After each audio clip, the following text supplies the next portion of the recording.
viendo la cuantización, habíamos visto el tema de la ecuación de Schrödinger. Quedamos aquí, ¿verdad? No. Aquí en esta. Sí, habíamos quedado, ¿ven todas las pantallas? ¿Todos ven la pantalla? Sí, profe. Sí, habíamos quedado... ¿alguna pregunta? Sí, habíamos visto la importancia que tienen los operadores en la mecánica cuántica.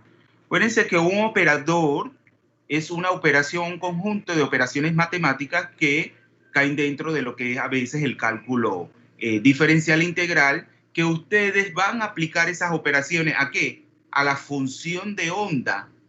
Acuérdense que la función de onda también tiene una forma matemática, pero nosotros no vamos a entrar en detalle en esto. ¿Cuándo ustedes van a entrar en detalle en todo esta, en la parte matemática? Es con el curso de Química Física 3.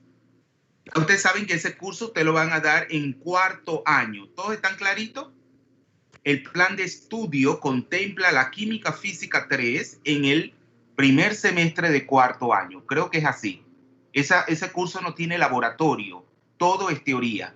Y ahí van a ver en detalle todo lo que contempla la mecánica cuántica. Pero como nosotros en química inorgánica utilizamos muchos conceptos provenientes de la mecánica cuántica para explicar la química inorgánica, nosotros le hacemos como una explicación, pero en términos más cualitativos. O sea, ahí poniendo una parte matemática, pero sin llegar ustedes a profundizar en esas matemáticas. Claro que ya ustedes con sus cursos de matemática y de física podrían acceder a ese conocimiento, pero no es el caso del curso de química inorgánica, que tiene bastante contenidos químicos propios de la química inorgánica. Entonces, este tema de la mecánica cuántica como tal, donde ustedes van a entrar en detalle en toda la física y la matemática, eso lo van a ver en cuarto año, finalizando sus carreras. Entonces, claro, esa función de onda, ¿de dónde proviene? De resolver la ecuación de Schrödinger, que es una ecuación diferencial de segundo orden. Entonces, cuando yo opero, en ese caso, el operador de energía total, se le llama el operador hamiltoniano en honor a ese matemático inglés Hamilton. Entonces, cuando se le aplica ese operador hamiltoniano, o sea, a la función de onda, entonces vamos a obtener la energía total y nuevamente, cuando usted lo hace matemáticamente, ustedes ven que obtiene matemáticamente nuevamente la función, la forma matemática que tenía inicialmente la función de onda. Entonces, en este caso, acuérdense que la energía tiene dos componentes, la energía total. Uno es la energía potencial y otro es la energía cinética. Acuérdense que el electrón se mueve en el espacio. Eso le confiere una energía cinética. Y la energía potencial es la energía propia que tiene el electrón en su interacción electrostática con el núcleo. Entonces ahí, por ejemplo, los operadores pueden contemplar una primera derivada o una integral, que lo vamos a ver ahora, más adelante. Entonces, una vez resuelta esa ecuación de Schrödinger, encontramos soluciones que no son más que las funciones de onda. Y operando sobre esa función de onda, yo puedo conocer todas las magnitudes del sistema físico, o sea, del sistema que estoy estudiando. Por ejemplo, el átomo de hidrógeno, ¿cómo es? ¿Cuáles son esas magnitudes? Posición X, la cantidad de movimiento, ya saben que es una... acuérdense que las cantidades de movimientos pueden ser, o sea, el momentum lineal, o puede ver un movimiento angular, que lo vamos a tratar más adelante con otras propiedades atómicas. Entonces, la cantidad de movimiento es la lineal y no es más que el producto de la masa por la velocidad. La energía, que ya sabemos cómo se llama ese operador de la energía total, el operador hamiltoniano. Y se obtiene mediante operaciones sobre aquella, o sea, las operaciones que contemplan los operadores, vamos a operar sobre la función de onda, que son las resoluciones de la ecuación de Schrödinger, que es una ecuación matemáticamente hablando de ecuación diferencial de segundo orden. Entonces, vamos ahora a ver la forma matemática. La forma matemática que tiene, tenemos ese, bueno, ya aquí tenemos el operador propiamente, la forma matemática del operador hamiltoniano y en la ecuación de Schrödinger, vemos escrita de manera simplificada. ¿Qué ustedes ven ahí? Nuevamente está la constante Planck, ¿verdad? Menos h al cuadrado. Tenemos la constante pi, ya que se trata de un problema, vemos de simetría esférica. La masa, ¿cuál es la masa del electrón? Decíamos. Vayan recordando todas esas magnitudes, esas constantes, porque las vamos a utilizar en los problemas de una manera muy general, porque ya les dije, cuando ustedes vayan a trabajar el curso de Química Física 3 sobre mecánica cuántica, es que van a profundizar. La masa del electrón, ¿a qué es igual? 9,11 por 10 a la menos 9,11. 31. Muy bien, 9,11 por 10 a la menos 31, y no olviden los kilogramos, esos son kilogramos, ¿ah? Y luego, ahí tenemos la segunda derivada, ahí todo lo que está antes del punto ese que me indica un producto, o sea, eso está multiplicando a lo que es viene entonces la forma matemática del operador de energía total, que es la segunda. Yo voy a diferenciar 2 veces la función de onda. Pero como aquí estoy hablando de un plano unidimensional, de una sola dimensión, es decir, cuando el electrón o cualquier otra partícula se mueve en un espacio unidimensional, acuérdense que los espacios unidimensionales abarcan longitudes, que en términos, vamos a decir, de una función cuadrática podría ser una circunferencia. Acuérdense que una circunferencia es un perímetro, es una longitud. ¿Ah? Cuando ya hablamos entonces de un espacio bidimensional, estamos hablando en términos geométricos de una superficie, entonces de un área. Ahí hablamos del círculo, ¿no es así? Cuando en este caso se lo estamos planteando con respecto a la simetría esférica, que finalmente entonces, cuando hablamos de un espacio tridimensional, hablamos de 3 dimensiones, y ahí viene lo que es la esfera, ¿verdad? La esfera abarca 3 coordenadas, la X, la Y y la Z, como lo vamos a ver posteriormente, como es el caso de un átomo que tiene esa simetría esférica. Entonces, cuando yo opero 2 veces, o sea, cuando diferencio 2 veces la función de onda con respecto a esa coordenada X, que obtengo matemáticamente hablando la energía, esa propiedad tan importante para cualquier sistema químico, ¿verdad? Que es la energía, y nuevamente obtengo la función de onda en su forma matemática que tenía inicialmente. Entonces ahí H es el operador, ¿vemos?, de energía cinética. Bueno, ahí es el operador de energía cinética, no de energía total. H es el operador de energía cinética. Entonces, ahí opero sobre la función de onda a través de esa forma matemática y obtengo la energía. Luego, claro, esa energía, espérense un momentito.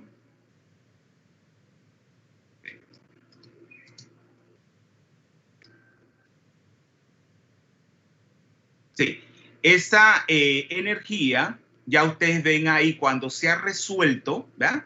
Tenemos cuando se ha operado sobre la función de onda, yo voy a obtener una expresión matemática que nos dice a qué va a ser igual la energía.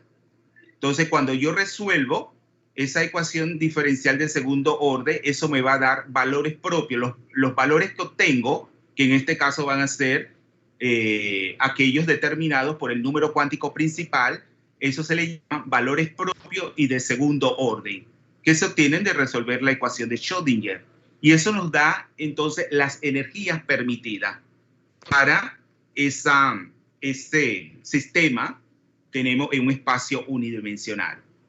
Entonces, las funciones de onda también tienen una forma matemática, que es sobre esas funciones de onda que se ha operado aplicando la primera y la segunda derivada, que tienen esta forma. Si ustedes ven tanto la energía como la función de onda, ¿cuál es ahí lo que va variando?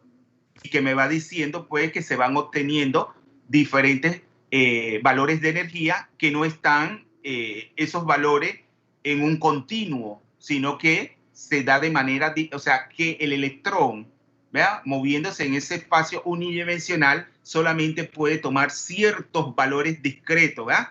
Discretos y precisos de energía, como es el caso que veíamos anteriormente, cuando estudiamos la vibración o cuando le transfería una radiación electromagnética energía a los electrones que se encontraban en una estructura cristalina. Ven ahí que lo que va variando y que me va determinando distinto es la n, el número cuántico principal. O sea que la energía va a ser proporcional, ¿verdad?, al cuadrado del número cuántico principal. Y lo demás es constante, lo que es la constante de Planck, la masa del electrón y la longitud tenemos de esa, en la cual se está moviendo el electrón. Y ven, es una expresión matemática muy sencilla. Y luego la función de onda tiene raíz cuadrada de 2 sobre L. Eso es lo que nosotros en química, en la mecánica cuántica se le llama una constante de normalización. Es un coeficiente. Ahora vamos a ver qué es eso de normalización, ¿verdad? Y luego tiene lo que es la función matemática, que es una función trigonométrica, de seno, y ahí dentro de esa función de seno es que encontramos el número cuántico principal n. Entonces, claro, n nos denota ese número cuántico que solamente puede tomar valores enteros positivos a partir de 1 hasta el infinito. Entonces nos está dando la cantidad de energía que puede tener el sistema. Entonces, este número cuántico aparece como un resultado de la necesidad física de que la función de onda se anule en los extremos de la que recorre el electrón en su trayectoria, es decir, los puntos extremos de la longitud L, es decir, cuando X vale 0 y cuando X equivale a la longitud tenemos del espacio, ese unidimensional. Entonces, eso es lo que se llama las condiciones de contorno. En esos dos puntos extremos, cuando X vale 0 y equivale a la longitud del espacio unidimensional, la función de onda se anula. Y claro, cuando nosotros veíamos también el postulado de Louis de Broglie, el postulado de la dualidad, sabemos que el electrón puede comportarse como una partícula moviéndose en un espacio a una determinada velocidad, lo que le infiere un momento lineal, una cantidad de movimiento lineal. También le podemos asociar una onda. Entonces, claro, en esa longitud L podemos encontrar un número entero de semiciclos o semilongitudes de onda. Entonces, es cuando el electrón se está comportando como una onda. Entonces, los números cuánticos, como vamos a ver posteriormente, son muy importantes en todo problema mecánico cuántico y más dentro de lo que es la química inorgánica. Entonces, en este caso, claro, acuérdense que si n vale 1, 2, 3, 4, dependiendo de la cantidad de electrones que tenga el átomo, entonces cada valor de n equivale a una solución física del problema químico, o sea, del átomo que estamos estudiando. Entonces, cada solución, ya lo decíamos, da valores propios, ¿verdad? ¿Se acuerdan? Los valores propios y de segundo orden. Entonces, cada solución viene caracterizado por una energía permitida, que ya ustedes ven, que es igual o es directamente proporcional al cuadrado del número cuántico principal. Y todo lo demás es constante. Y una función de onda para la misma, pero ¿dónde encontramos la n? Que es lo que va variando. O sea, cuando la n va tomando, si tenemos un único electrón, puede tomar valores de n de 1, 2, 3, dependiendo, ¿va? O sea, él puede, claro, si es el átomo de hidrógeno, él puede tomar valores mayores de 1 cuando él se excita, que eso lo vamos a ver ahora con las transiciones electrónicas. Pero donde termina el último electrón en un determinado átomo que sea polielectrónico, claro que ese valor de n va a determinar la energía que tenga ese átomo en un estado fundamental. Entonces, ¿dónde queda el valor de n dentro de lo que es la expresión matemática de la función de onda? Acuérdense que este es para el caso de que la partícula se esté moviendo en un espacio unidimensional. ¿Dónde queda? dentro de la función seno. Entonces, claro, la partícula moviéndose en espacio solamente puede tomar ciertas energías definidas, es decir, que la energía está cuantizada y restringida a estos valores únicos. Entonces, la cuantización de la energía del sistema viene impuesta por los números cuánticos, o sea, el número cuántico n, y en definitiva por las condiciones contorno impuestas a la función de onda. ¿Cuáles son esas condiciones de contorno? Y que, bueno, cuando resolvemos la ecuación de Schrödinger, encontramos funciones de onda. Y esas funciones de onda contienen los números cuánticos. Ya habíamos visto que esa función de onda, no la hemos visto. Lo vamos a ver posteriormente, contiene una parte radial y una parte angular en términos de las coordenadas polares. Entonces, ¿cuáles son esas condiciones contorno para ver si me están siguiendo?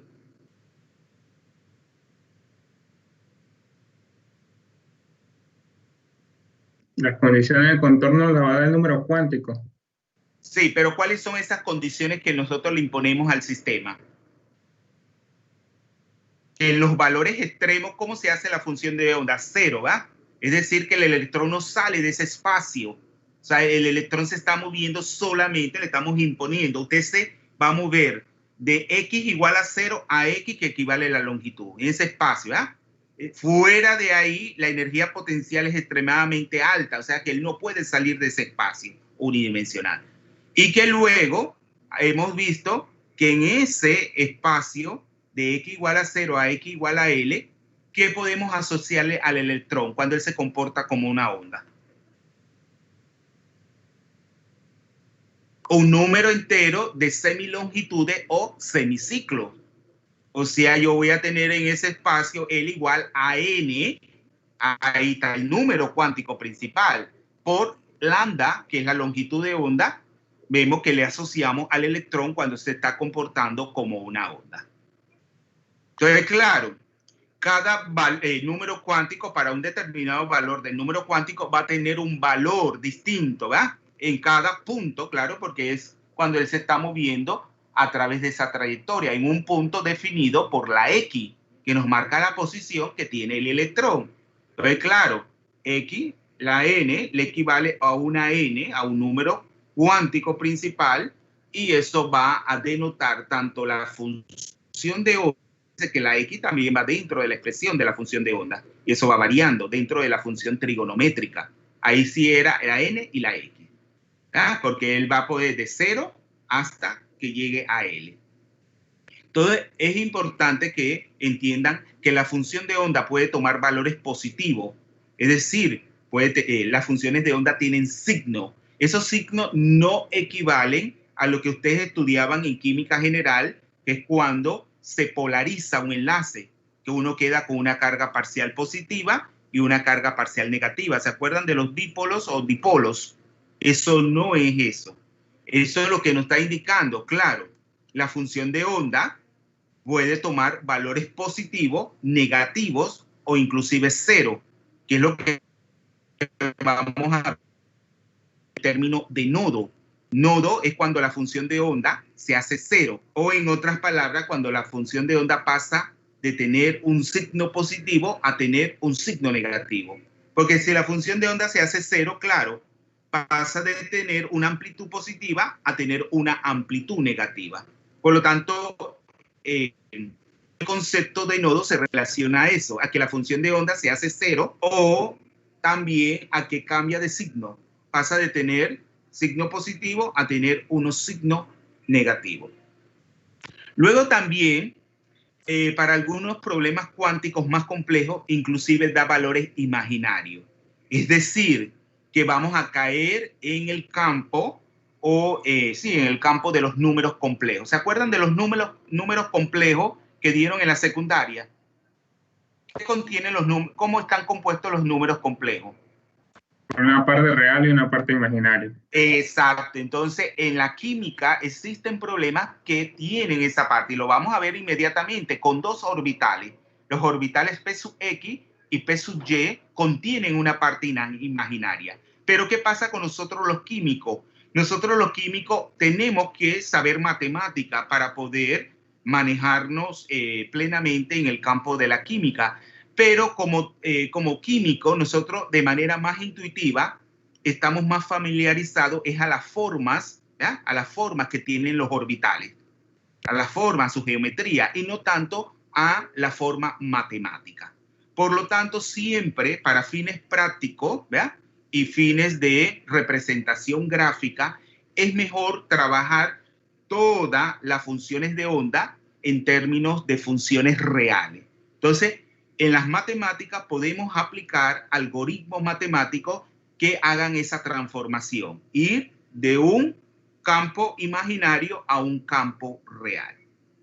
Y luego, ¿cuál es la función de onda? Es la función de onda psi, per se. Entonces, denotada por un valor de n y un valor de x.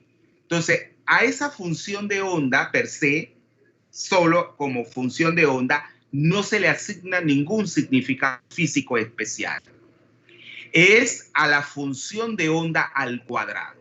Entonces, eso fue postulado por el físico alemán Max Born, en lo que se conoce como la interpretación. Entonces, cuando yo me imagino X sentado en un punto, ¿verdad?, X sub 0, entonces el punto de esa función de onda que está dado por un valor de n y el punto que estoy tomando en consideración, ¿verdad?, X sub 0, por el elemento ese infinitesimal de longitud de X, entonces eso es lo que es proporcional a la probabilidad de encontrar la partícula, ese intervalo infinitesimal de longitud. Eso es lo que es la interpretación de Born. Entonces, claro, eso sin que, cuando está normalizada, eso es proporcional a la probabilidad de encontrar la partícula. Cuando además de eso yo tengo, que lo vamos a ver, la condición de normalización, entonces no hablo ya de probabilidad, sino, no digo que es proporcional, sino ya estoy hablando propiamente de la probabilidad de encontrar el electrón en ese espacio unidimensional. Desde el punto de vista matemático, entonces, claro, esa función de onda al cuadrado es una función de distribución de probabilidades. Es decir, que me está diciendo qué tanta probabilidad hay de encontrar el electrón en ese espacio. Entonces, ese significado del cuadrado, ¿verdad?, físico que tiene de probabilidad del cuadrado de la función de onda impone una nueva restricción a esta. Es decir, que toda la probabilidad total de encontrar al electrón en esa trayectoria L global debe ser igual a 1. Y eso es lo que se conoce como la condición de normalización, que se une a las condiciones de contorno. Entonces, ahí ven el símbolo de la integral. O sea, cuando yo integro, ¿qué es una integral para ustedes matemáticamente hablando? ¿Qué es una integral?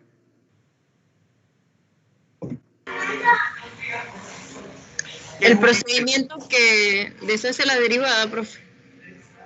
No, la matemática, acuérdense que hay operaciones básicas en matemática, la suma, la resta, la multiplicación y la división.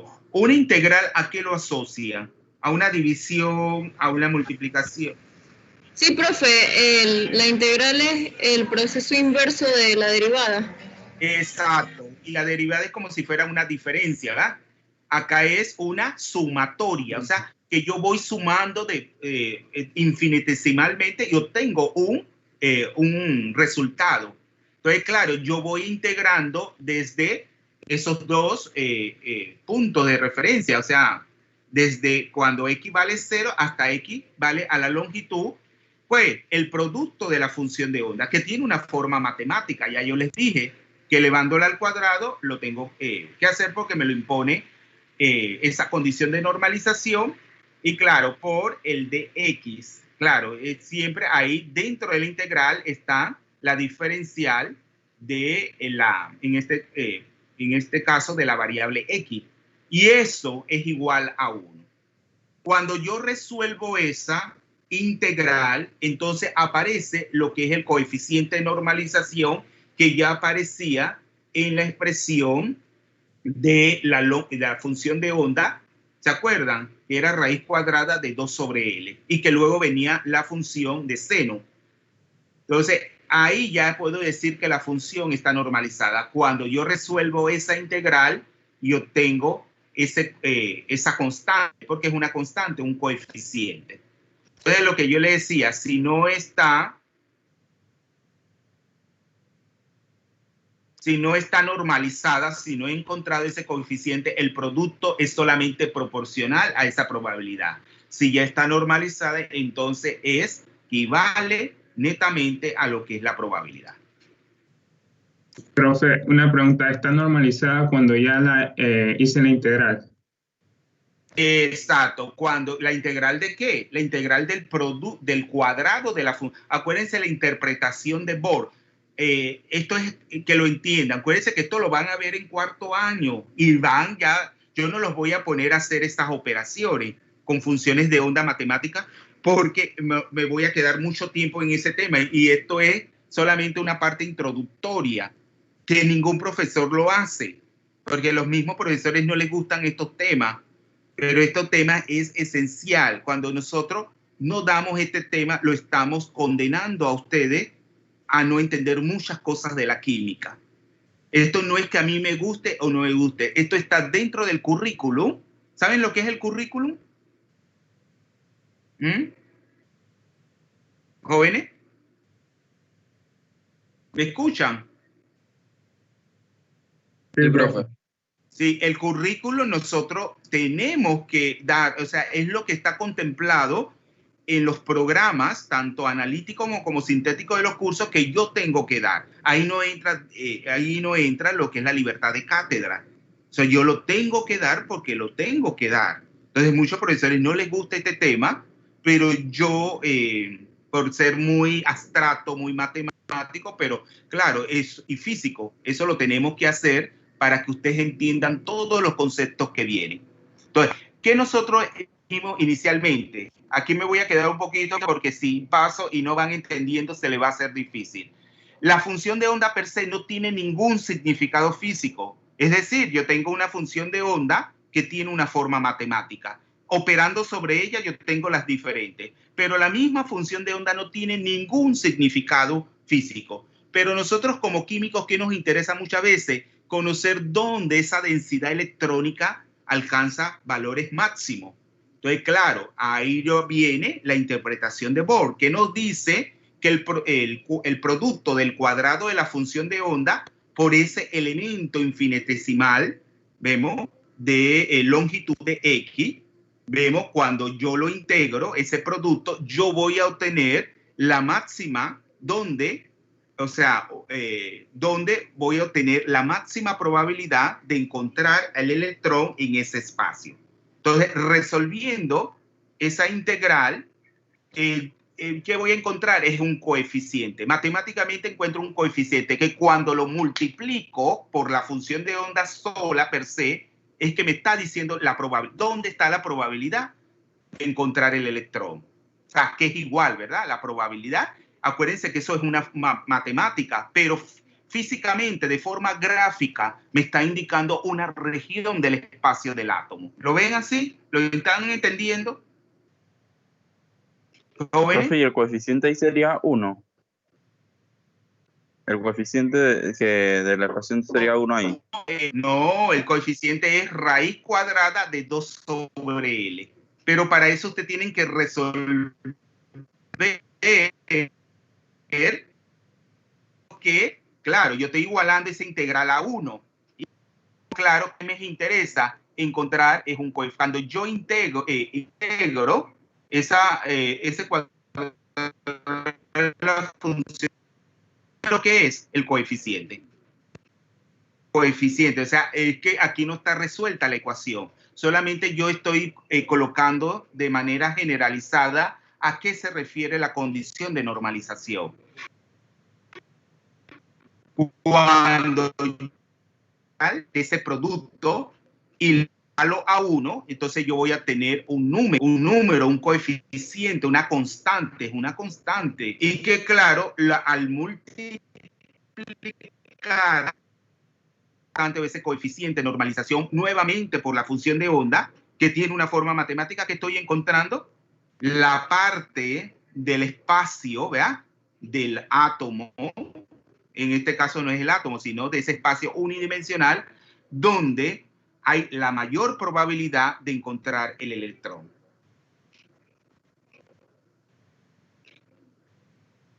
Entonces, algo muy importante en la química inorgánica también son los nodos. Acuérdense que nodo es donde la función de onda se hace cero, se anula.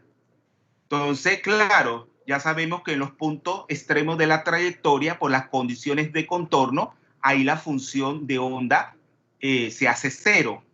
¿Se acuerdan las condiciones de contorno? También el concepto de nodo, al igual que el concepto donde hay máxima probabilidad de encontrar el electrón, es importante porque en los nodos significa que no hay nada de densidad electrónica. Entonces eso lo vamos a ver cuando estudiemos los enlaces químicos. Tienen la fundamentación de esta, pero muchos profesores se van directamente a lo que es el enlace químico.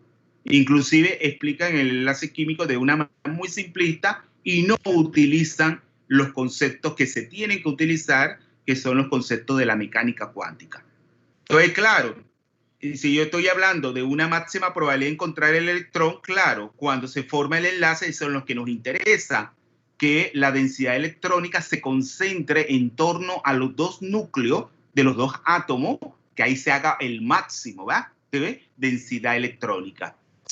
Y luego ya los nodos nos están indicando que ahí no hay densidad electrónica.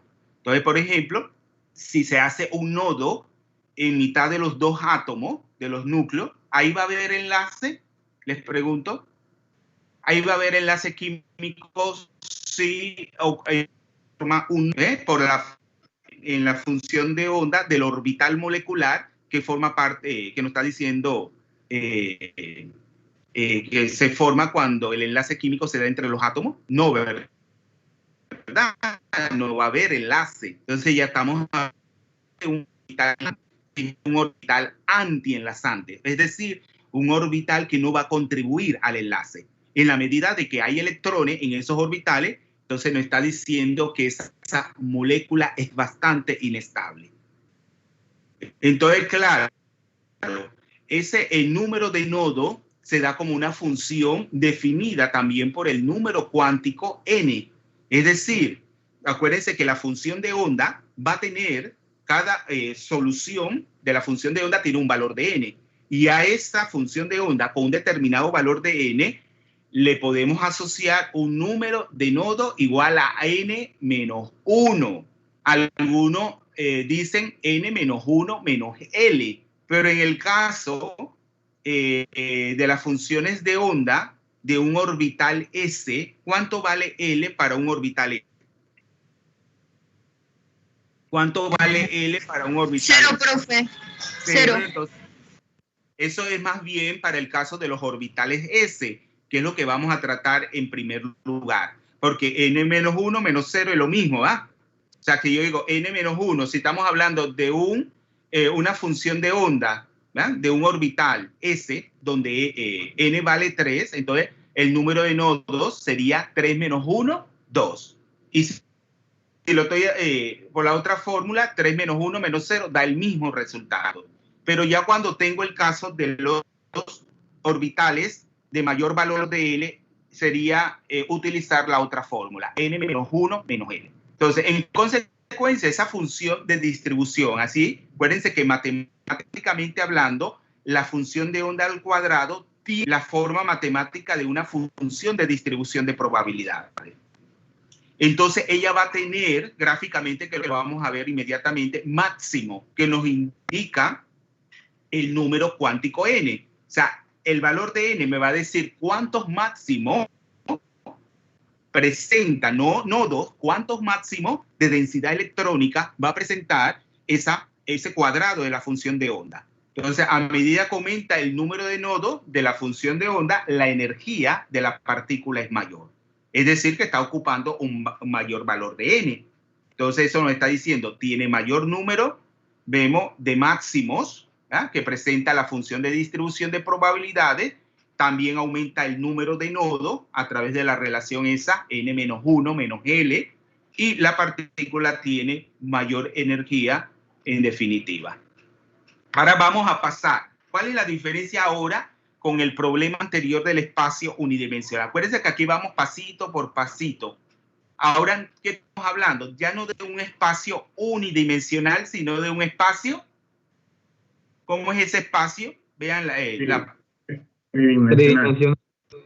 Es un espacio cúbico, ¿verdad? Un espacio tridimensional donde ya saben que en un cubo perfecto las tres coordenadas X, Y, Z tienen el mismo valor.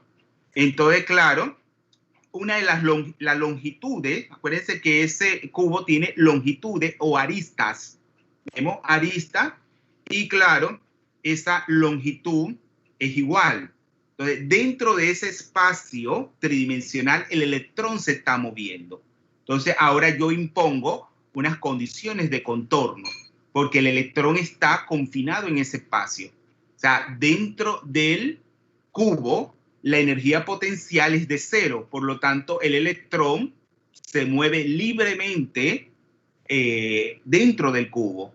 Y fuera del cubo, claro, la energía potencial es infinita, de manera que el electrón no pueda salir de ese espacio. Él queda confinado, tenemos a moverse dentro de él. Entonces, la ecuación de Schrödinger se escribe de la siguiente manera.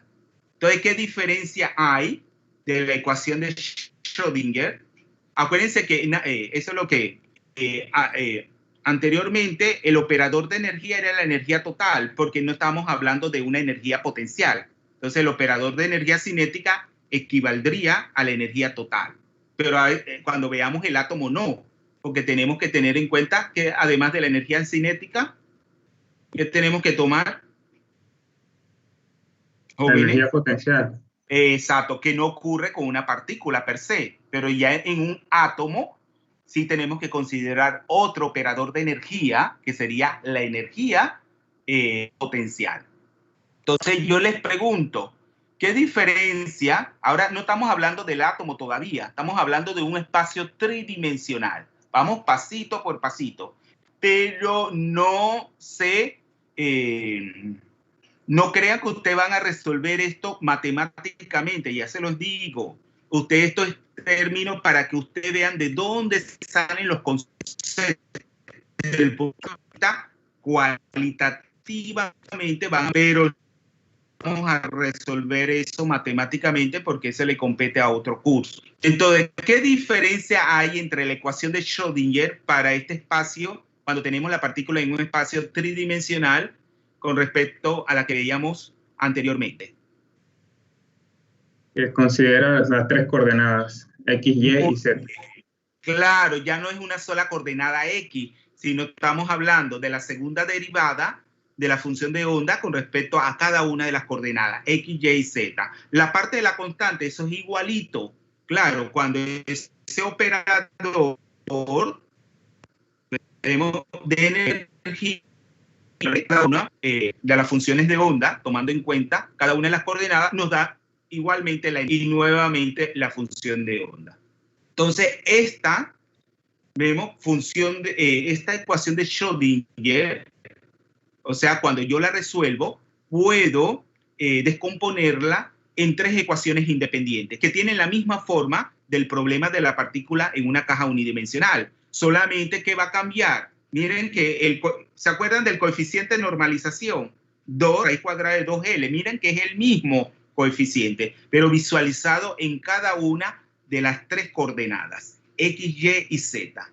¿Y a qué se asocia ese coeficiente de normalización? ¿A qué se asocia el coeficiente de normalización?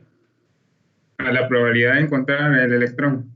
Muy bien. Es decir, viene de la condición de normalización, donde yo tengo la integral, la integral del producto de la función de onda, vemos, al cuadrado por el elemento infinitesimal, que en ese caso era de X, pero ahora va a ser de V, ¿verdad?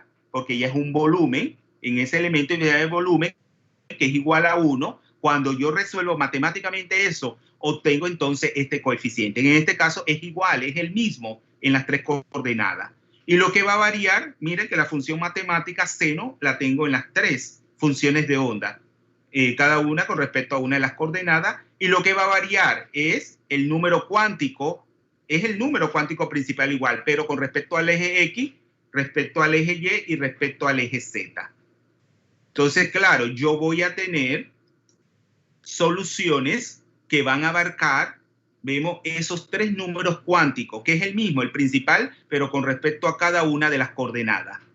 ¿Vemos? Al cuadrado. Entonces, el término para determinar la energía es el mismo. O sea, yo tengo tres números cuánticos por cada grado de libertad de la partícula. El grado de libertad de la partícula hace referencia al movimiento que tiene la partícula, o sea, esa libertad de moverse en cada una de esas tres coordenadas. Y ellas pueden tomar valores independientes entre sí, ¿verdad?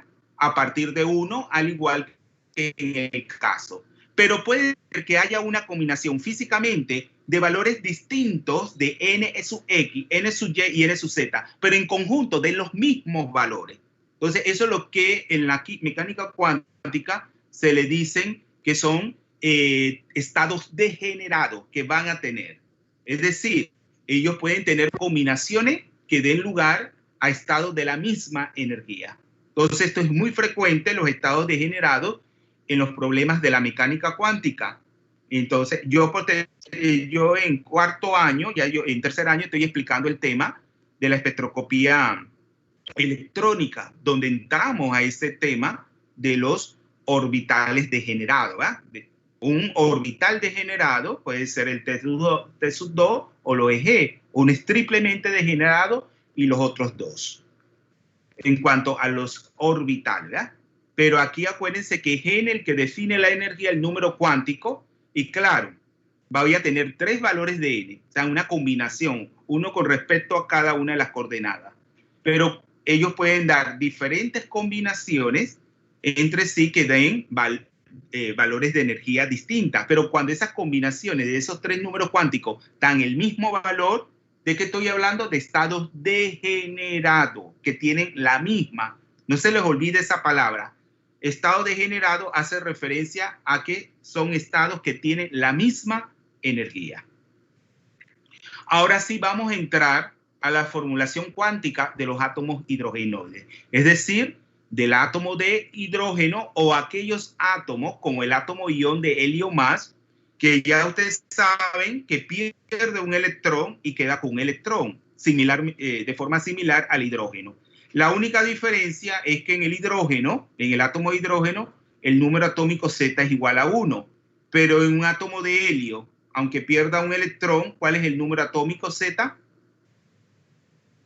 ¿Cuál es el número atómico Z para un helio? ¿No es 2, profe? Es 2, exacto, es 2. Y ya ven que en el término de energía que vamos a derivar, o sea, que vamos a derivar entra el valor de Z. O sea, que la energía que va a tener el electrón, además de ser, ahora ya no va a ser directamente proporcional, va a ser inversamente proporcional. Aquí ya entran, las relaciones matemáticas son distintas, porque se trata ya de un átomo que, como bien se dice, representa esa estabilidad del átomo, un equilibrio muy sutil y complejo entre la atracción coulombica del núcleo y los electrones y las repulsiones que también son de naturaleza coulombica entre los propios electrones. Entonces, debido a que en el átomo de hidrógeno no hay más que un electrón y como también en los átomos hidrogenoides, la solución cuántica del problema químico se simplifica mucho porque ya no tenemos que solamente existe lo que es esa atracción del núcleo, vemos con los electrones y ahí está determinado pues por el número atómico Z, pero no tenemos que tomar en cuenta las repulsiones. Entonces, claro, siempre estos átomos hidrogenoides son apropiados para estudiar los finos detalles de las estructuras electrónicas vemos que tengan los átomos. Entonces, el problema aquí de un átomo hidrogenoide consiste pues en la descripción del comportamiento de su único electrón, sometido ¿qué? no a interacciones interelectrónicas, porque no hay más que un solo electrón, sino a la atracción del núcleo. Entonces, de esta manera, nosotros situamos al núcleo fijo y localizado en un sistema de origen de coordenadas de referencia. O sea, que está en el origen, por ejemplo, en el sistema de coordenadas de referencia X, Y, Z. Vemos, y a ese núcleo fijo, y lo que es más pesado que los electrones, fijo y localizado en el origen de ese sistema de coordenadas de referencia, le corresponde una carga de ZE. Entonces ya sabemos que la carga que tiene ese electrón, ¿a qué es igual esa carga? Acuérdense que existen las cargas absolutas y las cargas relativas. ¿Qué carga absoluta tiene un electrón?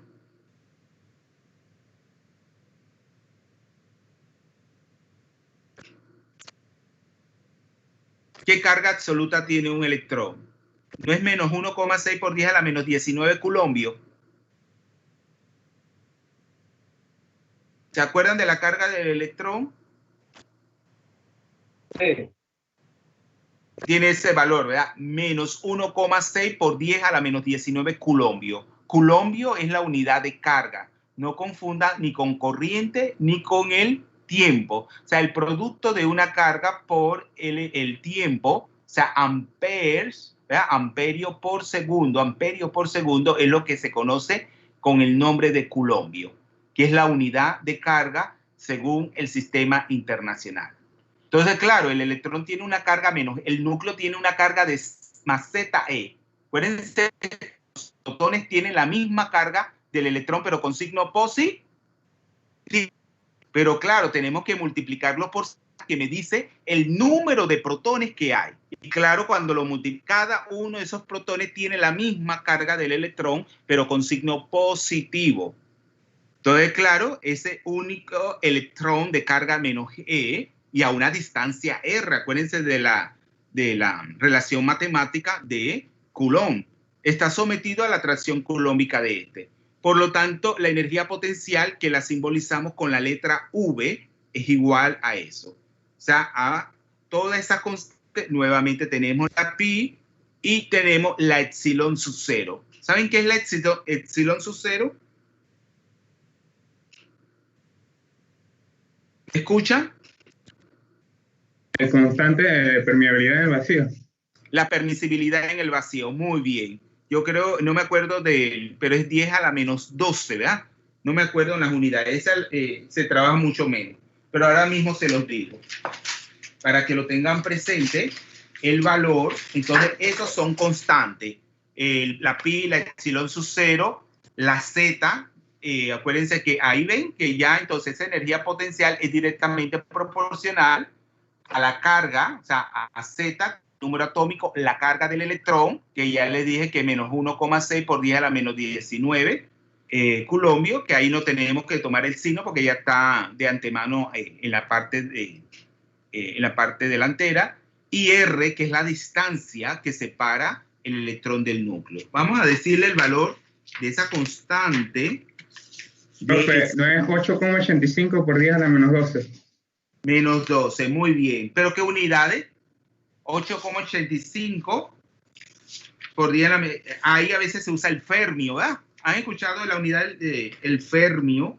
También se puede usar dependiendo. Acuérdense que en química existe lo que es el análisis unidimensional. Entonces, el análisis unidimensional, yo puedo tener... Ya ustedes saben que la constante R universal de los gases, ¿en cuántas unidades se puede dar? La constante R.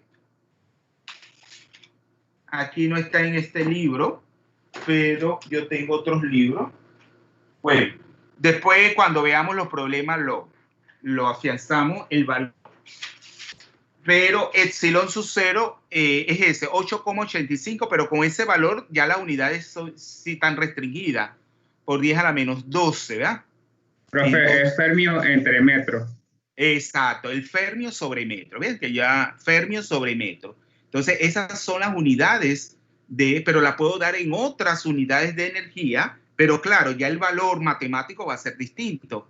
Entonces, yo siempre decía, en química general utilizaron hasta el cansancio la constante universal de los gases. ¿Qué dos valores ustedes le asignaban a esa constante universal de los gases?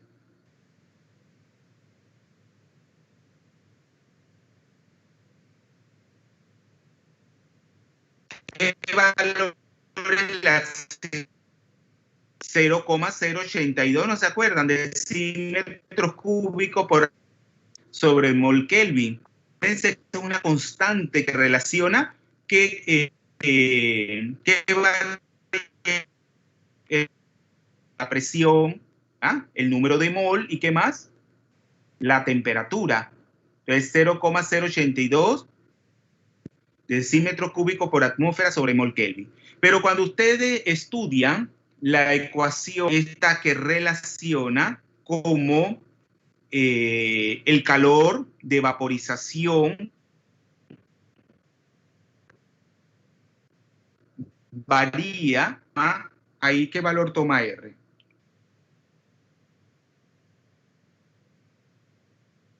Cuando ustedes estudian la ecuación de Clausius-Clapeyron, ¿verdad? Donde ven la forma que tiene, perdón, no es, sí, la ecuación de Clausius-Clapeyron, sí, el calor de vapor con la temperatura, ¿cómo varía, verdad? Ese delta H, no, perdón, ese no es calor, es la constante, ¿verdad? ¿Cómo la constante tenemos? Entonces ahí dentro tenemos una delta, también tenemos que esa constante de delta H de vaporización va multiplicado por va ahí unida al valor de R. Pero ¿qué valor entre las constantes de velocidad con la temperatura? ¿Qué valor le asignan a R?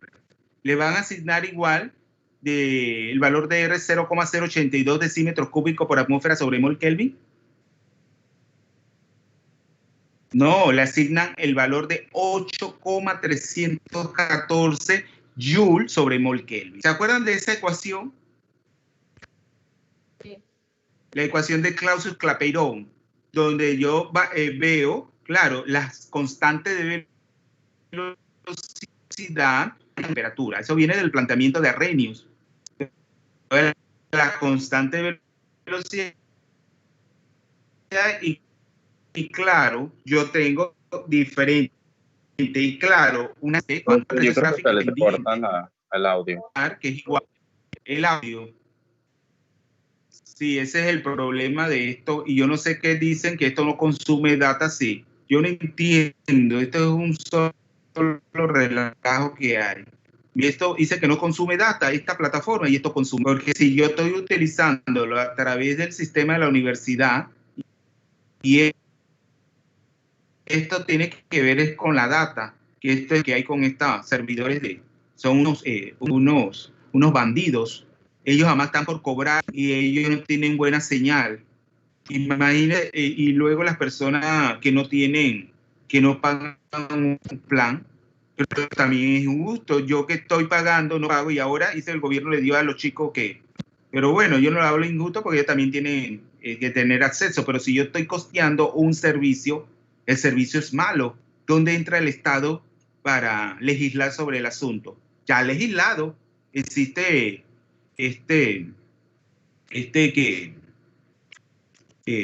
¿cómo se llama ese organismo? Que tiene que ver con los consumidores. Claro, la Codeco, exacto, que uno pone las denuncias ahí en la Codeco, pero eso no prospera. Igual pasa con el servicio de la energía eléctrica. Esto es un desastre este país. Porque estoy pagando, yo pago un servicio a cable onda, y mire, y entonces yo no entiendo, esto es solo una sinvergüenzura, porque dicen que esto no consume data y esto consume data, porque ahora mismo dice que se interrumpe. ¿Y con qué tiene que ver con eso? Con la data. Entonces yo creo que me voy a cambiar de plan. O sea, pero todos son iguales, todos son unos maleantes. Entonces, en este caso, ¿me escuchan ahora? Sí, profe, ahora sí, menos cortado que sí, pero esa es cuestión de data. Entonces, claro, ahí está entonces la energía potencial a que es igual. Eso ya va a introducir cambio en el sistema físico con respecto a lo que veíamos anterior, que era el sistema unidimensional y el sistema tridimensional. Entonces, en el caso de la descripción del comportamiento del único electrón que tiene el átomo de hidrógeno, pasa por plantear y resolver esta ecuación de Schrödinger. Vemos que se formula de la siguiente manera. Entonces, claro, ya es un poco más compleja, porque además del operador de energía cinética, ¿qué tengo que tomar en cuenta? El operador de energía potencial. Entonces ven que el operador de energía potencial es solamente la expresión que acabamos de mencionar, esa de menos un cuarto de 1 sobre 4 pi epsilon sub 0 por z e al cuadrado sobre r. ¿Ven qué es eso? Esa es la forma matemática de ese operador de energía potencial. Entonces, operando estos dos es donde claro, tenemos el mismo operador que encontramos en la partícula tridimensional. Tenemos el operador de energía cinética, es el mismo, y tenemos que adicionarle el operador de energía potencial, y esos dos operadores, cuando operan sobre la función de onda, entonces cuando tenemos la energía total que tiene ese electrón en el átomo de hidrógeno. Pero que yo les decía anteriormente, cuando yo hablo de coordenadas cartesianas, x, y, z, bueno, estoy hablando en términos de x, y, z, pero el átomo tiene simetría esférica. Por lo tanto, es más apropiado hablar de otro tipo de coordenadas. Eso lo estudiaron en la trigonometría también. Yo hablo de coordenadas polares o coordenadas esféricas. Entonces, es más apropiado trabajar en la química con coordenadas polares que con coordenadas cartesianas, porque simplifica bastante el trabajo y que está más relacionado con la simetría que tiene el átomo, que es una simetría esférica. Claro, ustedes tendrían que hacer los cambios. Estas son las relaciones matemáticas donde tenemos relacionadas las tres coordenadas cartesianas, que es x, y, z, con las coordenadas polares, que son r, coordenada r, y los ángulos z y phi. O sea que en términos de coordenadas polares, yo estoy, a diferencia de las coordenadas cartesianas que trabajo en términos de x, y, z, yo trabajo en términos de r, ¿ya? Lo que es el radio vector, la coordenada r, y en términos de dos ángulos, el ángulo z y el ángulo phi, que a través de esa figura que le he presentado lo pueden ver. Y las relaciones matemáticas propiamente dichas son estas: x igual a r, ¿ya? Por el seno de z por el coseno de phi. Acuérdense, z y phi también son letras griegas, denotando esos dos ángulos. Entonces, claro, la función de onda adquiere esta forma matemática mucho más larga, la que se presenta como 4.17. No tengan miedo, porque ustedes no van a resolver eso, solamente para que sepan, bueno, que esa es la forma. Mira que la otra era más sencilla, pero esta está más de acorde, vemos, a la realidad de lo que es el átomo, que tiene simetría esférica, y ofrece grandes ventajas para su resolución, porque ahora yo puedo expresar la función de onda como el producto de dos funciones de onda, que son la R mayúscula, que es la función de onda angular, vemos, y que tiene como variable la R, ¿verdad? La R. Y luego ese es como si fuera una Y, que es la función angular, que tiene que ver con la parte angular, dada en función de esos dos ángulos, Z y el phi. Entonces, luego vamos a ver, y ustedes se preguntan, ¿dónde entran los números cuánticos? ¿Verdad? Claro, eso es la forma matemática, pero luego nosotros tenemos que trabajar, que eso yo no se lo expresé acá, a través de unos polinomios bien complicados, que son los polinomios de Lagrange y los polinomios de Laguerre, y llevamos eso a un plano, vemos, de los números cuánticos, en donde vamos a tener n, l y m sub l. O sea, que esos tres números cuánticos, n, que vamos a ver ahora, n, l y m sub l, provienen de resolver la ecuación de Schrödinger. El N y el L está dentro de la función de onda angular R. Y L y M sub L, otra vez L y M sub L, tienen que ver con la parte angular de la función de onda. Entonces, eso no lo olviden, pero nosotros lo vamos a ver aquí en función de esas coordenadas polares, R, Z y phi. Pero cuando yo haga la equivalencia a los números cuánticos, entonces voy a ver ahí el número cuántico N, el L y el M sub L. Entonces, hasta aquí sería esa presentación. Vamos entonces a iniciar la segunda. ¿Alguna pregunta con respecto a esta presentación? Profe, una pregunta. Entonces uno toma en cuenta el operador de energía potencial cuando estamos hablando de un átomo por la atracción del núcleo.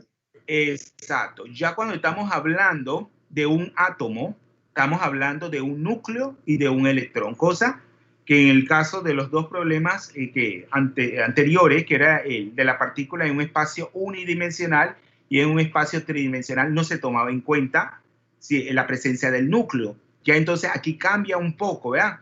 Cambia un poco porque la energía total no va a estar circunscrita únicamente a la energía cinética, a ese operador de energía cinética, sino también tenemos un operador de energía potencial.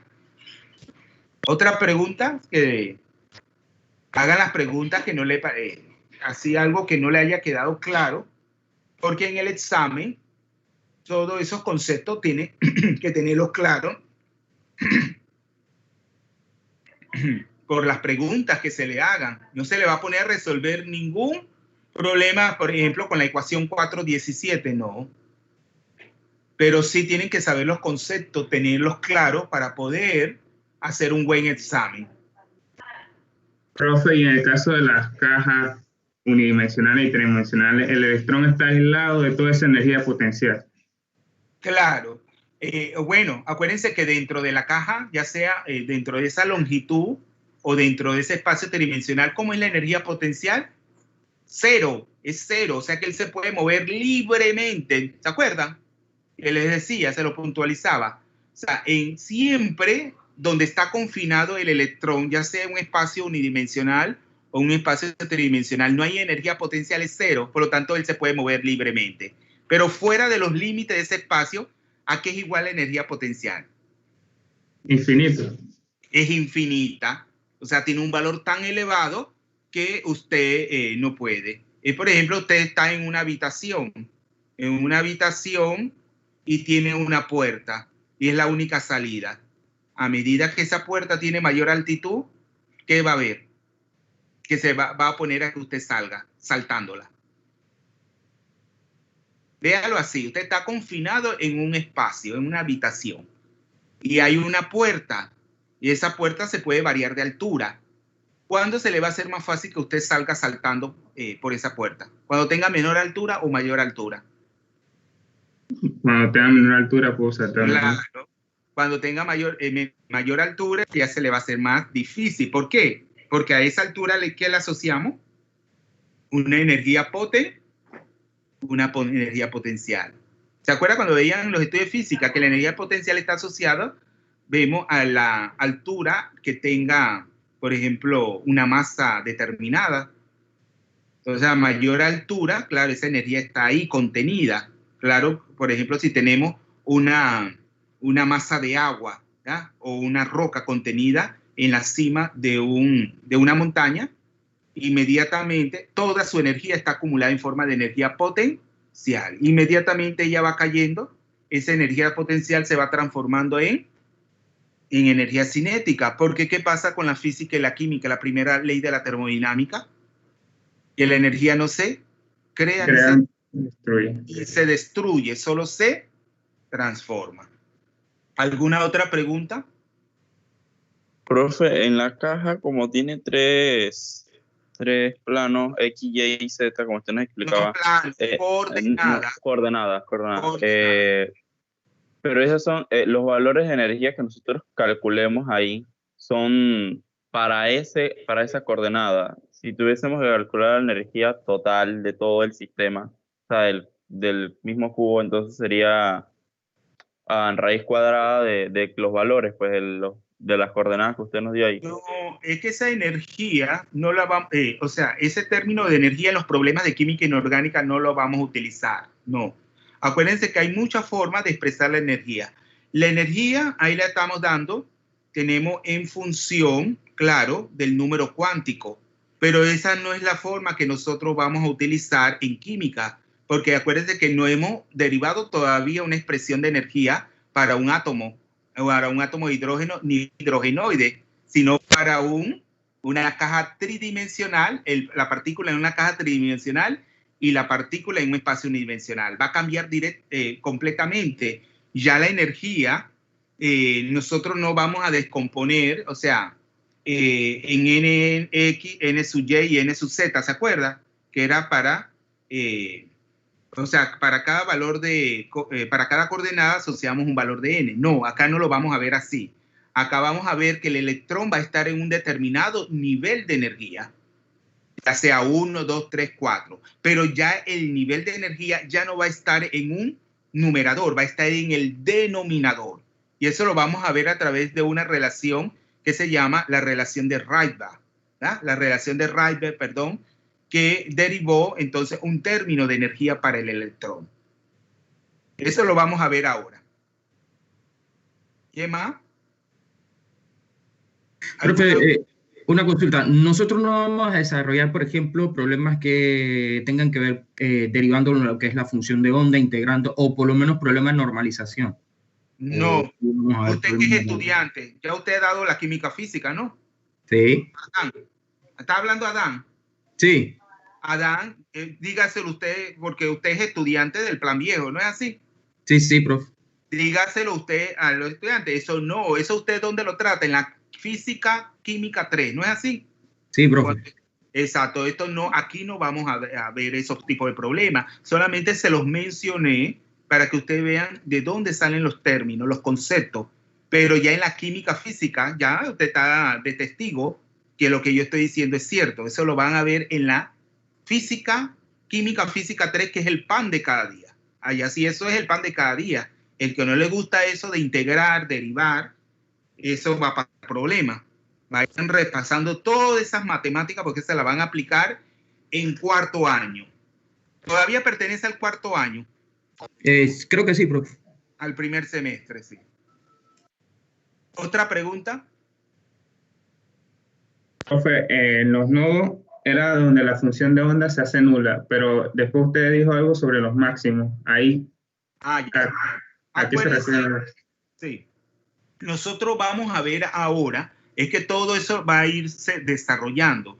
O sea, los máximos que alcanza, ya acuérdense que es la función de onda no per se, sino al cuadrado. Entonces, esa función de onda al cuadrado puede ir multiplicada por un factor que es 4πr cuadrado, que tiene que ver con una corona esférica.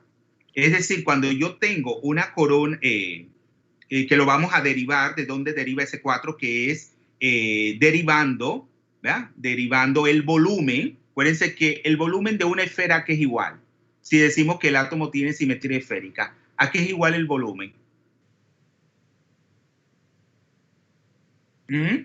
¿A qué es igual el volumen de una esfera? 4/3 πr al cubo, ¿no es así? Entonces, cuando yo derivo con respecto a R, ese volumen, ¿qué voy a obtener? Deriven eso rapidito y me dicen. Si ustedes derivan matemáticamente el 4/3 πr al cubo, ¿qué van a obtener? Ese es el volumen. Derivan el volumen con respecto a R, a la variable R. ¿Qué van a obtener? 4πr al cuadrado. Exacto, es lo que le dije, ¿verdad? 4πr al cuadrado. Muy bien, ¿su nombre cuál es? Medin Denvers. Denver, muy bien. Muy bien, Denver. Entonces, cuando ustedes multiplican eso tiene que ver con la que es, vemos la longitud, ¿verdad? De una corona esférica. Vemos un d sub r. Vemos cuando varía el radio, ¿verdad? El radio, o sea, la distancia a la cual se encuentra el electrón del núcleo. Pero cuando usted lo multiplica por la función de onda al cuadrado, entonces matemáticamente eso equivale a una función de distribución radial. Una función de distribución de probabilidades radial. Y que voy a tener máximo.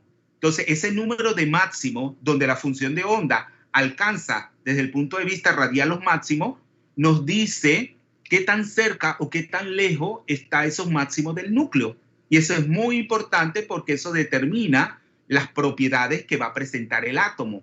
¿Ustedes han escuchado la palabra penetración y apantallamiento?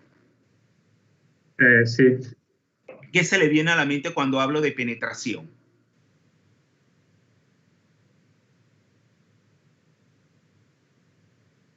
¿Qué es la penetración en la química inorgánica? ¿Y qué es el apantallamiento? Eso lo vamos a ver, eso va a ser el pan de cada día. Penetración y apantallamiento. Claro, la penetración tiene que ver en la medida como esos orbitales, ¿verdad?, atómicos interaccionan con el núcleo. A medida que esa interacción es más grande, y eso lo va a estar determinado por el número de máximos que haya, ¿verdad?, en la distancia a la cual se encuentra el electrón del núcleo, dado por qué, por el valor de n, por el número cuántico principal, que va a presentar la función de distribución de probabilidades radial. Entonces, a medida que tenga mayor número de máximo, aunque ellos no se encuentren más cerca del núcleo que un orbital más interno, eso nos dice que él va a ser más penetrante, ¿verdad?, que uno que no tenga tanto máximo. ¿Y el apantallamiento con qué tiene que ver? Con la repulsión entre los electrones. Claro, el apantallamiento mide, y que lo vamos a ver en los átomos polielectrónicos muy bien, el razonamiento tiene que ver con las repulsiones interelectrónicas. Entonces, esas repulsiones interelectrónicas, ¿qué determinan finalmente? Una carga nuclear F efectiva. ¿Están resolviendo los problemas? ¿Se acuerdan que uno de los problemas ustedes tienen que hacer un gráfico donde vayan graficando el valor de Z? Tenemos en función de la carga nuclear efectiva con respecto a Z. ¿Se acuerdan de ese problema? Con las reglas de Slater y la... Claro, y suponiendo que el número de electrones, ¿verdad?, internos es igual al número de... suponiendo que la constante de apantallamiento sigma es igual al número de electrones en los niveles más internos, ¿se acuerdan? O sea, van a determinar esa carga nuclear efectiva, ¿vemos?, haciendo la suposición que la constante de apantallamiento es igual al número de electrones en los niveles de energía más internos. Pero también pueden determinar la carga nuclear efectiva tomando en cuenta que las reglas de Slater, que son unas reglas muy sencillas, y ustedes van a ver que hay una diferencia. Entonces, ese apantallamiento mide, ¿ya?, lo que son las repulsiones intraelectrónicas. Y claro, eso va a determinar, en definitiva, que ya no va a sentir, o sea, la interacción que va a haber entre el núcleo y los electrones no va a ser igual. O sea, va a haber ahí una diferencia que tiene que ver con esas repulsiones. Muy bien. ¿Alguna otra pregunta?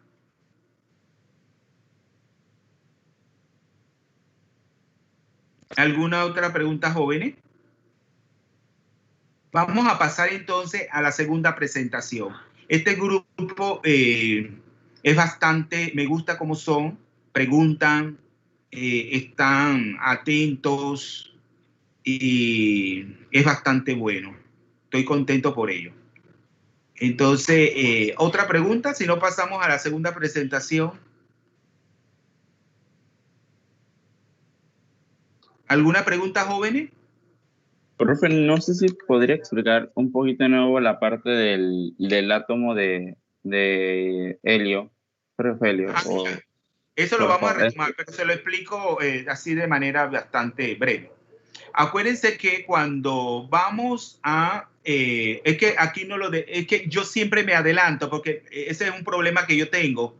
Mi cabeza va más rápido que físicamente yo hablo o escribo. Por eso que cuando yo hacía mis exámenes, cuando era estudiante, no es que sea disléxico, ni tenga disgrafia, ni... ¿Se acuerdan esos desórdenes que tienen muchas personas? La dislexia, la disgrafia, y otros, imagínense, muchas anomalías pueden tener y por eso el aprendizaje se le hace difícil. Pero mi problema es que yo pienso mucho más rápido de lo que mis sentidos me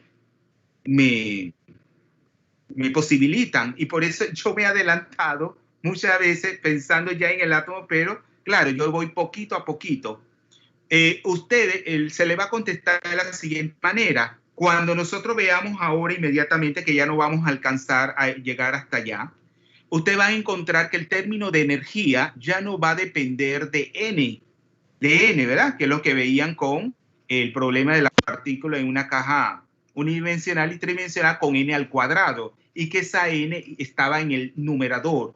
Ahora, cuando ustedes vean a qué es igual la energía que va a tener ese electrón dentro del átomo de hidrógeno o de los átomos hidrogenoides, la N va a estar en el denominador, y el término de energía ya no va a ser positivo, sino negativo. Va a ser negativo. ¿Por qué va a ser negativo? El término de energía ya no va a ser positivo. Siempre la energía asociada de un electrón a un átomo que tiene un núcleo no va a ser nunca positivo, sino negativo. ¿Quién me lo explica? Porque la energía es muy pequeña y significa que está asociada al átomo. Si la energía fuera positiva, es que no está asociada al átomo, al electrón. Claro, porque siempre lo negativo lo asociamos a una estabilidad, ¿no es así? Mientras más negativa sea esa energía, es más estable. Entonces, también lo que me quería que me dijeran ahí es por la energía potencial. Acuérdense que la energía potencial ¿a qué es igual? ¿Cómo es la naturaleza de esa energía potencial? ¿Cómo es la naturaleza de la energía potencial? Electrostática, ¿no es así? Una carga positiva que es determinada por el núcleo, por el número de protones, por el número Z, y un electrón. Acuérdense que ese electrón, ¿dónde se localizaba? Ese único electrón en un átomo de hidrógeno. ¿Dónde se localizaba? En cualquier parte se localizaba ese electrón. Si decimos que el átomo tiene simetría esférica, ¿dónde se sitúa ese electrón? En el centro, ¿verdad? De un origen fijo, es muy pesado, él se encuentra fijo en un sistema de coordenadas de referencia. Y claro, el electrón se encuentra a una cierta distancia R. Entonces, claro, el núcleo tiene carga positiva, pero el electrón tiene negativa. ¿A qué es igual la carga del electrón? ¿A qué es igual la carga del electrón? ¿Quién determinó la carga del electrón? No fue Thomson. Thomson, ¿verdad? Y luego Millikan determinó la relación carga-masa, ¿te acuerdan? Entonces la carga del electrón, los ingleses Millikan y Thomson, relación carga-masa, vemos la carga, entonces esa carga es igual a, en términos absolutos es menos 1,6 por 10 a la menos 19. ¿Cuál es la unidad de carga que le habíamos dicho? Coulombio. Coulombio, ¿verdad? Coulombio. Entonces, coulombio, ¿a qué es igual?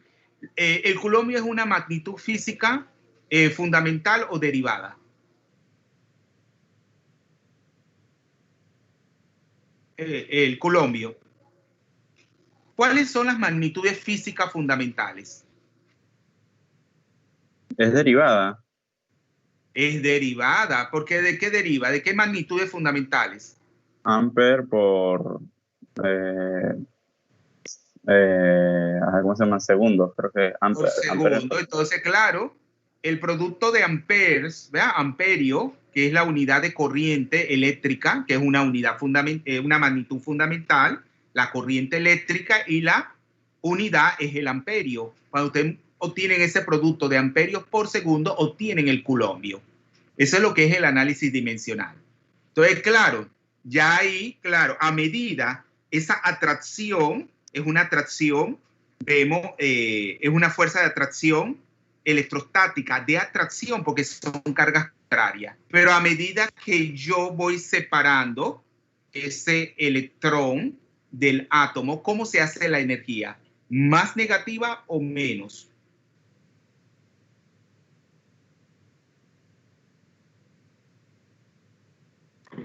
¿Cómo se hace la energía a medida que yo voy separando?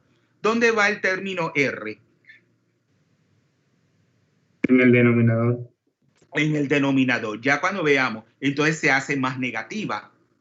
Entonces, claro, pero ustedes se van a encontrar que ya Z está en el término de energía potencial, no en el término de... Entonces, claro, cuando yo tengo la energía total del electrón dentro del átomo, me va a dar una Z ahí, Z al cuadrado. Y claro, si es directamente proporcional a Z al cuadrado, no es lo mismo 1 al cuadrado que 2 al cuadrado con respecto al helio. Entonces, ¿dónde daría más negativa ahí la energía? ¿El caso del helio o del hidrógeno? ¿Dónde daría la energía mayor? Ahí. Más negativa, que significa que es de menor valor, tiene menor valor, que en términos de valor absoluto sería la más negativa. ¿Cuál sería más negativa? Bueno, eso lo vamos. ¿Le contesté la pregunta, joven? Sí, profe, es que no había podido apuntar y eso era lo que quería. Sí, pero eso lo vamos a retomar ahora. O sea, que ustedes se adelantan a lo que... Pero está bien porque me están siguiendo y entonces les va quedando y que, pero cómo esa Z, cómo tiene, ¿ya? En el caso del helio, qué repercusión tiene la energía, si no la vimos. Bueno, porque es que todavía no hemos planteado esa relación matemática. ¿Alguna otra pregunta?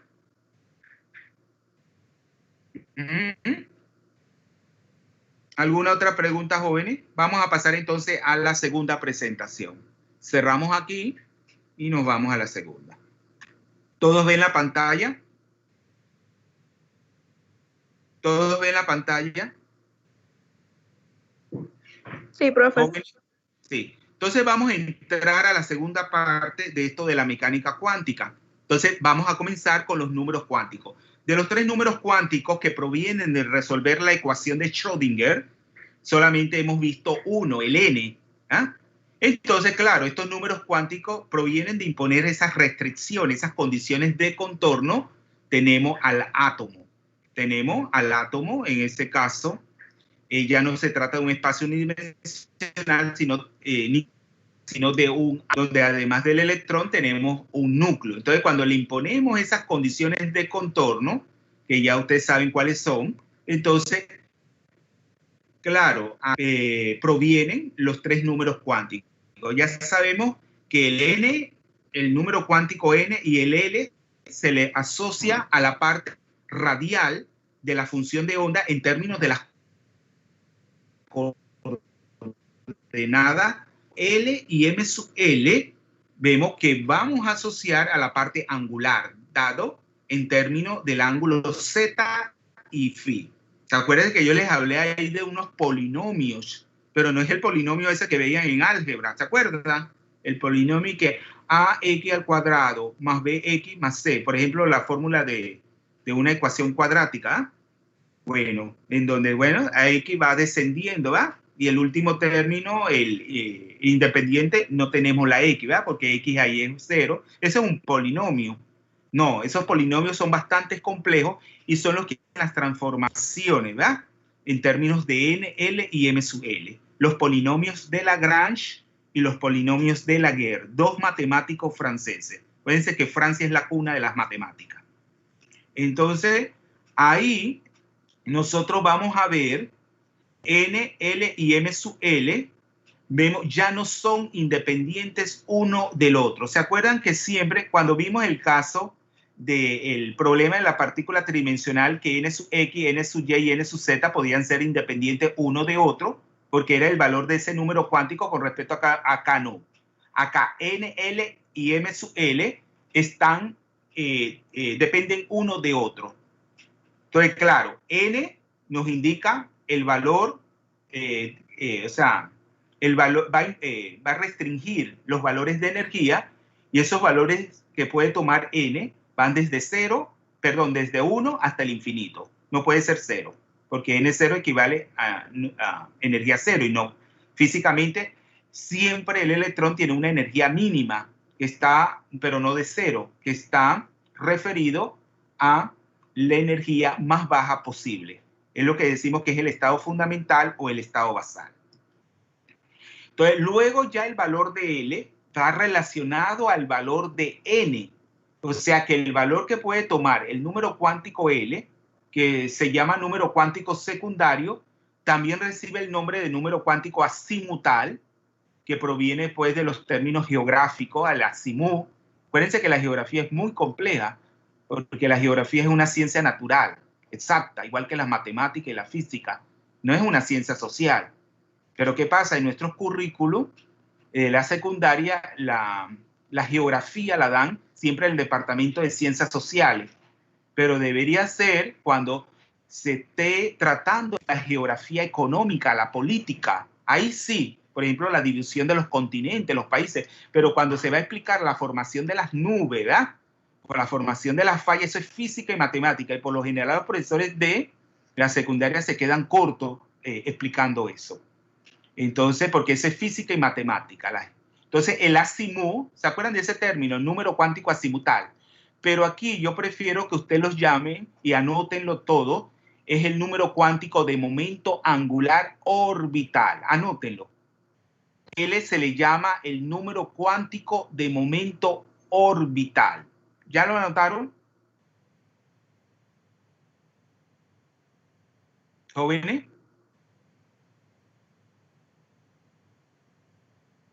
Jóvenes, ¿anotaron el nombre? Listo, profe. El número cuántico de momento angular orbital. Es como se le tiene que llamar. Eso de secundario, bueno, azimutal tampoco, que ustedes en geografía eso ni lo vieron, pero eso es un término bastante complejo, el azimut, que tiene que ver con las posiciones, ¿verdad? De los planetas. Entonces, dependiendo del valor de n, claro, n puede tomar valores tan restringidos a ir desde 1 hasta donde imponga n menos 1. O sea, si yo estoy hablando de un nivel de energía 2, ¿cuántos valores de L yo voy a tener? 2. O sea, el valor de N me dice el número de valores que va a tener L. ¿Y qué son esos valores? 1 y luego 2 menos 1 ya no dice que es 1. Es por eso que el principio de singularidad. Porque los átomos que pertenecen al segundo periodo, donde N vale 2, no puede haber disponibilidad de orbitales D. ¿Qué subniveles existen? Porque el número cuántico L está asociado a los niveles de energía. Ya no al nivel de energía, sino a los subniveles, ¿verdad? Y esos subniveles, como vamos a ver posteriormente, están formados por un número determinado de orbitales. O sea, los valores que puede tomar ahora m sub L, ¿verdad? Van desde menos L a más L pasando por 0. Es lo que se conoce como la serie de Clebsch-Gordan. Anótenla ahí. Esto que hemos puesto de menos L más 1, menos L más 2, hasta 0, y lo mismo en términos de números positivos, es lo que se conoce como la serie de Clebsch-Gordan. Es una serie matemática. Entonces la vamos a aplicar continuamente en el curso de química inorgánica. Entonces ven que ya... Profe, ¿cómo se escribe Clebsch-Gordan? Clebsch-Gordan.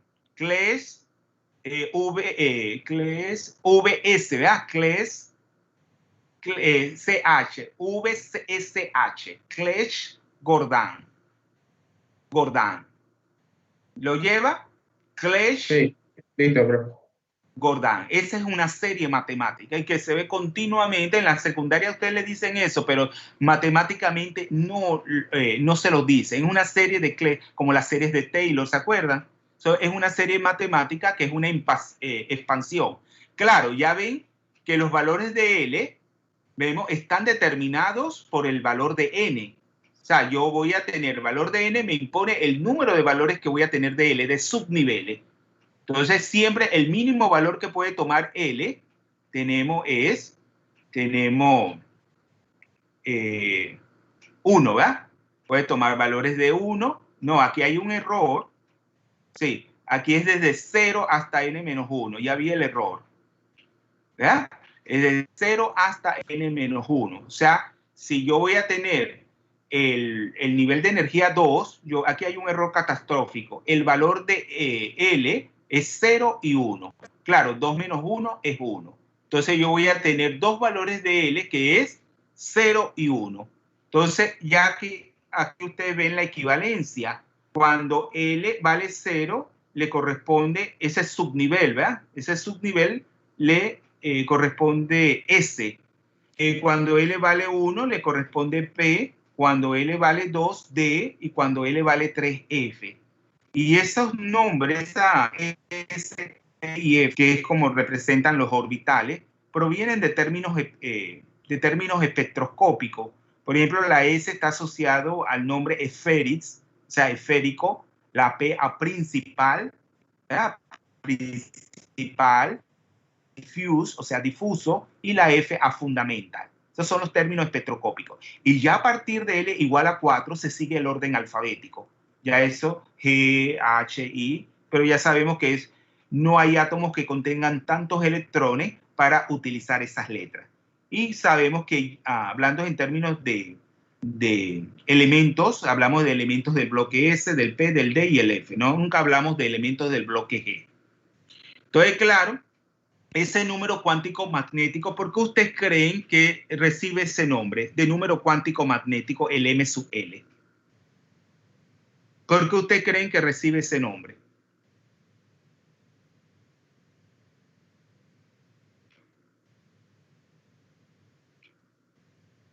Por la presencia de un campo magnético. Exactamente. ¿Y qué va a ocasionar la presencia de ese campo magnético?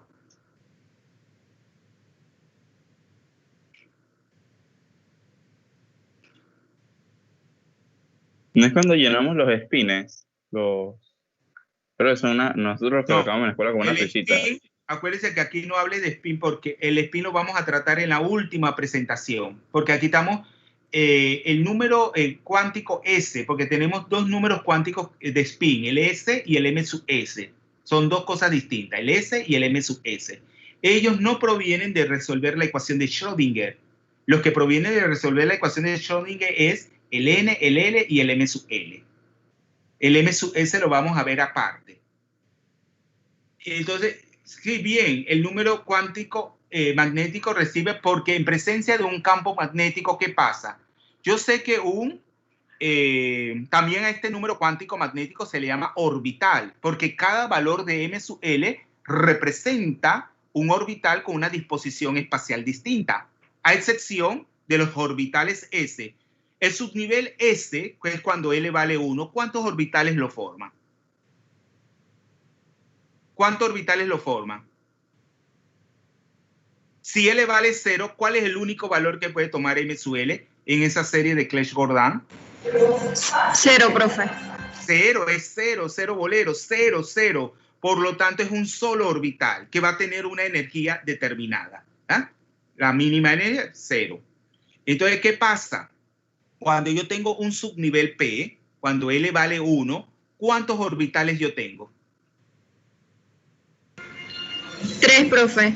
Claro, yo tengo 3, que van a ser menos 1, valores de M sub L de menos 1. Ya cuando pongo menos 1, ya caigo en el 0. Y voy a tener lo mismo con signo positivo más 1. O sea, tengo valores de M sub L, menos 1, 0 y más 1. A cada uno de ellos le corresponde un orbital. Pero ¿qué pasa? En ausencia de un campo magnético, esos 3 orbitales, ¿cómo son en energía? ¿Cómo son en energía esos 3 orbitales? ¿Tienen la misma energía o energías diferentes?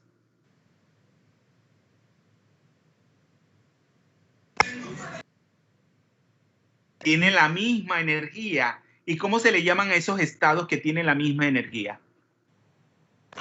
Degenerados. Degenerados. Son orbitales, estados que están degenerados. Pero inmediatamente yo los expongo a un campo magnético, ellos pierden la degeneración, porque ellos se van a orientar de manera preferencial con ese campo magnético, van a interaccionar con el campo magnético y van a tomar una posición con respecto al eje Z. Al eje Z, entonces yo voy a tener que un orbital se va a disponer sobre el eje X, el otro sobre el eje Y y el otro sobre el eje Z. Y por eso entonces, claro, hay lo magnético, que pierden la degeneración porque los orbitales, ese siempre tienen simetría esférica, independientemente del campo magnético, pero estos no. Estos dependiendo de su, vamos a decir, de su orientación, van a interaccionar de manera distinta con ese campo magnético. Y por lo tanto, ellos se van a desdoblar en energía, van a perder la degeneración y van entonces a tener energías distintas. Entonces, para cada una de estas combinaciones permitidas, de estos tres números cuánticos, yo puedo decir que de manera muy básica, eso representa una función de onda, lo cual representa, claro, un orbital, como vamos a ver posteriormente, es como se le llama a una función de onda. En términos químicos, ¿qué es un orbital? Es una función de onda. Entonces yo puedo representar ya no en términos de esas matemáticas, ¿verdad? Complejas, sino, bueno, ni tan complejas, sino yo lo hablo en términos más químicos. O sea, yo hablo, por ejemplo, de una función de onda 2p sub menos 1, de 3d sub 2, donde la función de onda va a estar compuesta de un coeficiente que denota el número cuántico principal n, de una letra que denota el número cuántico L, el del momento angular orbital, y como un subíndice yo voy a colocar el valor de m sub L. Entonces aquí tengo las combinaciones posibles, ¿eh? Las combinaciones posibles, y aquí lo vamos a terminar para proseguir la siguiente semana. Aquí tengo claro que las combinaciones de L, L y M sub L. Esas combinaciones entonces van a denotar una función de onda, que aquí no he colocado el subíndice, ¿verdad? Que va a denotar el valor que tenga M sub L. Pero ahí yo no estoy haciendo referencia a la forma matemática que tiene esas funciones de onda, sino en términos de esos tres números cuánticos, que también, o sea, que provienen de resolver la ecuación de Schrödinger. O sea, porque no se olviden, bueno, R tenemos que la función de onda, vemos en términos de coordenadas esféricas o coordenadas polares, ¿a qué es igual? ¿A qué es igual esa función de onda? A una función de onda radial R dada en términos de R, de la coordenada R. Pero sabemos que esa función de onda radial está dada en términos de dos números cuánticos. ¿Cuáles son esos dos números cuánticos? ¿Cuáles son esos dos números cuánticos? N y L. N y L, o sea, el número cuántico principal y el número cuántico de momento angular L. Pero esto tiene que ver con la parte radial, o sea, a la distancia a la que se encuentra el electrón. Acuérdense, tenemos la física, pero más la química que nos interesa, que es en inorgánica el nivel y el subnivel de energía que van a tener los electrones. Y la parte angular, que la denotamos con esa letra griega I, pero esa no es una Y, esa es una letra, no me acuerdo ahora mismo del nombre de la letra griega.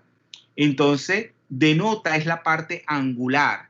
Ya sabemos que los orbitales S no van a tener, o sea, siempre van a tener una simetría esférica, pero no es el caso de los orbitales P, donde la parte angular es preponderante. Ahí la parte radial va a ser constante y es la parte angular la que va a variar. Esa parte angular se da en términos de ¿qué? Del ángulo Z y el ángulo phi, en términos de las coordenadas polares. Pero cuando nos vamos a los números cuánticos, ¿cuáles van a ser esos números cuánticos que van a determinar la parte angular? Es decir, la diferente disposición en el espacio que van a tener los tres orbitales P. ¿Cuáles son? El magnético. El número cuántico magnético y el número cuántico de momento angular orbital. El L y el M sub L. Entonces, hasta aquí lo vamos a dejar porque ya no tenemos tiempo. Ustedes tienen clase y ya si vemos posteriormente, en algunos momentos del semestre, utilizar las horas de laboratorio para avanzar un poco más. Puede ser que nunca nos va a alcanzar el tiempo. Nosotros estamos condenados por el tiempo. Quizá sería dar toda una tarde de química inorgánica para ir con calma, ¿verdad? Pero el mundo no es así. ¿Quiénes llegaron tarde, jóvenes? Yo, profe, Adán. Adán. Díaz, Adán, ¿quién más? Además de Díaz, Adán, más nadie. Entonces, jóvenes, nos vemos, estudien ya esta presentación y la tercera se la voy a colgar en el aula virtual. Estudien, porque acuérdense que esto tiene muchos conceptos, muchas relaciones, y ustedes tienen que estar clarito en sus aprendizajes. Y esto es la lectura. La lectura, the lecture, ¿ya? Como dirían los ingleses, the lecture, es importante. Con la lectura ustedes van a comprender, ¿ya? Muchas veces leer, y luego ustedes explicarse ustedes mismos al final. Es decir, ser sus propios docentes. En la medida que ustedes asuman esa responsabilidad, ustedes van a ser alumnos excelentes. ¿Alguna otra pregunta? ¿Alguna otra pregunta, jóvenes? ¿Alguna otra pregunta? Entonces quedamos hasta aquí, pues. Que pasen buen fin de semana y estudien. Hasta el martes. Ok. Chao. Hasta luego, bro.